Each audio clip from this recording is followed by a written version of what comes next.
To see you, Darcy. We're going to take you first off to the State House, where lawmakers certainly switched topics today from their usual talk of COVID-19. Today, state lawmakers were deciding on whether or not they should pass a bill that would allow you to order alcohol and have it delivered to your house. So for the very latest on that, we want to check in with our Julia Kaufman, who was in there for the debate. Julia, what did they discuss? Hey, Andrea, I'm actually outside of Green's Beverages right now, where people have been in and out buying beer and wine. But if this bill passes, as you mentioned, people may opt to have it delivered next time instead. Now, stores could pair with a delivery service app, or they could have their own delivery drivers instead if they wanted. This bill was actually first filed before the pandemic, but now that we're in a time where so many don't feel safe going to the store, some say this could be a great solution instead.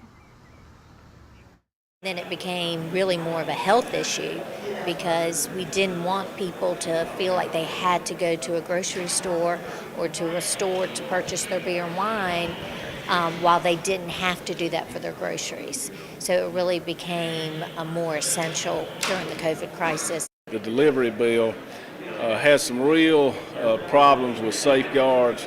You know, we need to make sure, first of all, that we don't have minors getting a hold of alcohol and, you know, that don't need it and using it irresponsibly. We know what that leads to, so we want to prevent that. So, Andrea, those were some of the things the lawmakers discussed today. But one thing Representative Bernstein also mentioned was that this bill will not make it easier for minors to get alcohol because the delivery drivers would be required to scan an ID. The drivers themselves would also have to be at least 21. Now, police have not weighed in on this bill yet, but lawmakers are set to continue their discussions next week. Live in Columbia, Julia Kaufman, News 19, WLTX. Darcy? Julia, thank you. With